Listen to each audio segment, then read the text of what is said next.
Halo semuanya, anggap aja kita lagi ngopi santai nih ya. Di sesi bahas-bahas kita kali ini, kita bakal bongkar rahasia gimana sih caranya jaga tekanan darah, tapi tetap bisa makan enak. Nggak perlu nyiksa lidah deh pokoknya. Yuk kita mulai. Coba diingat-ingat lagi. Sering gak sih ngerasa pusing, stres sama kerjaan atau rutinitas sehari-hari, terus bawaannya pengen ngemil yang asin-asin, kayak keripik, fast food, atau sosis goreng gitu? Nah, ternyata ada hubungan yang kuat banget loh antara stres yang kita rasain sama lonjakan tekanan darah. Apalagi kalau ditambah pelarian ke makanan asin, wah itu justru bikin kondisi makin parah. Gini, stres itu memicu hormon di tubuh kita. Terus, waktu kita ngeresponsnya pakai makanan tinggi garam, kita tuh ibarat lagi nyiptain badai yang sempurna buat tekanan darah kita. Biar gampang ngebayanginnya, coba deh anggap pembuluh darah kita itu kayak pipa air di rumah. Di kondisi normal, pipa ini rileks dan elastis. Tapi pas kita makan terlalu banyak garam, tubuh kita itu bakal nahan ekstra air. Otomatis volume air di dalam pipa jadi nambah drastis kan? Udah gitu, pas kita stres, hormon kayak kortisol dan adrenalin bikin pipa tadi jadi kaku dan menyempit. Bayangin aja, airnya makin banyak, pipanya malah makin sempit. Hasilnya, pasti tekanan di dalam pipa jadi tinggi banget. Nah, persis kayak gitulah yang terjadi di tubuh kita pas lagi hipertensi akibat stres dan kebanyakan asupan garam. Oke, sekarang kita masuk ke bagian 1, diet DASH dan aturan rendah garam. Tenang, ini solusi alami yang gak bakal bikin pusing.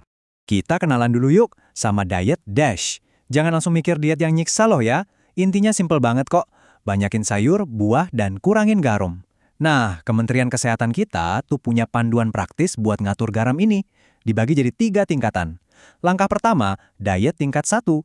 Ini buat yang hipertensinya lumayan berat. Biasanya tekanan atasnya di atas 180. Aturannya, benar-benar nggak boleh ada tambahan garam dapur sama sekali pas masak.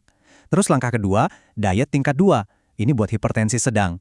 Di sini Anda masih boleh kok pakai setengah sendok teh garam per hari. Dan langkah ketiga, diet tingkat 3. Buat hipertensi ringan. Batasannya 1 sendok teh per hari. Jadi, asupan garam itu benar-benar disesuaikan sama seberapa tinggi tekanan darah Anda sekarang. Lanjut ke bagian 2. 7 bumbu pintar pengganti garam. Waktunya ngoprek di dapur nih. Siapa bilang kalau garam dikurangin makanan jadi hambar? Nggak dong, di sini kita main cerdas aja. Yang pertama dan paling juara itu bawang putih dan lemon. Bawang putih itu ajaib banget, dia bisa naikin rasa gurih di masakan secara drastis, tanpa nambah natrium secuil pun. Terus, lemon. Anda tahu nggak sih, asam dari lemon, bahkan dari kulitnya loh, itu bisa ngasih sensasi di lidah yang mirip banget sama rasa asin yang sering kita kangenin. Jadi, perasan lemon ini bisa banget jadi trik jitu buat ngegantiin fungsinya garam di makanan kita. Selain itu, kita juga punya lada hitam dan daun dill atau ada soa. Lada hitam itu bukan cuma ngasih rasa hangat di sup atau tumisan berkat kandungan piprinnya, tapi dia juga kaya antioksidan yang bisa meredakan radang. Terus, buat daun dill, kalau Anda suka banget sama seafood, daun ini wajib banget ada. Aromanya yang khas dan agak menyengat itu bisa ngilangin bau amis dan ngasih kesegaran luar biasa. Saking segarnya, Anda dijamin ngerasa nggak butuh tambahan garam lagi deh. Buat ngelengkapin amunisi rempah kita, ada trio gurih nih, bubuk bawang, cuka balsamik, sama rosemary. Bubuk bawang, mau itu bawang merah, putih, atau bombay, secara alami bisa nyiptain ilusi rasa asin dan gurih di lidah. Terus cuka balsamik, wah ini cukup ditetesin dikit aja, udah bisa ngeluarin rasa asli dari bahan yang kita masak. Terakhir, rosemary. Ini cocok banget dicampur ke masakan yang agak berat, kayak daging atau pasta. Aromanya kuat banget, dan yang paling penting, ini aman banget loh bahkan buat makanan bayi.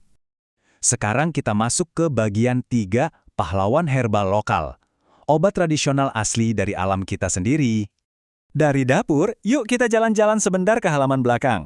Masyarakat kita, apalagi yang di daerah, tuh sebenarnya udah lama banget manfaatin tanaman-tanaman lokal ini. Pertama, ada seledri sama semangka. Kekuatan super mereka berdua ini adalah jadi diuretik alami. Maksudnya, mereka bantu tubuh kita ngebuang kelebihan air dan garam lewat urin. Otomatis, tekanan di dalam pipa darah yang kita bahas tadi jadi berkurang. Terus, ada juga pegagan dan daun sirsak. Kalau dari penelitian, tanaman-tanaman ini punya kemampuan buat ningkatin produksi nitric oxide. Gampangnya, zat ini tuh kayak kunci yang bikin dinding pembuluh darah kita jadi lebih rileks dan melebar. Aliran darah pun balik lancar, dan tekanan darah perlahan turun. Keren banget kan? Bagian keempat, kapan harus berhenti mengandalkan makanan dan mulai mengenali sinyal bahaya dari tubuh. Oke, kita harus serius sedikit di sini. Meskipun bahan-bahan alami tadi emang fantastis banget buat bantu jaga kesehatan, ada kalanya kita nggak bisa cuma ngandelin isi kulkas saja. Hipertensi yang dibiarin itu bisa ngerusak pembuluh darah secara permanen loh. Jadi tolong perhatiin tanda-tanda bahaya ini baik-baik ya. Kalau Anda udah mulai ngerasa nyeri dada, sesak napas, sakit kepala kronis yang nggak mau hilang-hilang, atau pusing yang muter banget sampai mengganggu aktivitas, ini bukan waktunya lagi buat sekedar bikin jus seledri. Ini udah sinyal merah dari tubuh. Segera datang ke fasilitas kesehatan atau dokter spesialis jantung. Dokter yang bakal nentuin apakah cukup ubah gaya hidup atau emang udah butuh bantuan intervensi obat-obatan. Intinya sih, kesehatan itu bukan tentang ngubah semuanya secara drastis dalam semalam, tapi dari kebiasaan-kebiasaan kecil yang kita bangun setiap harinya.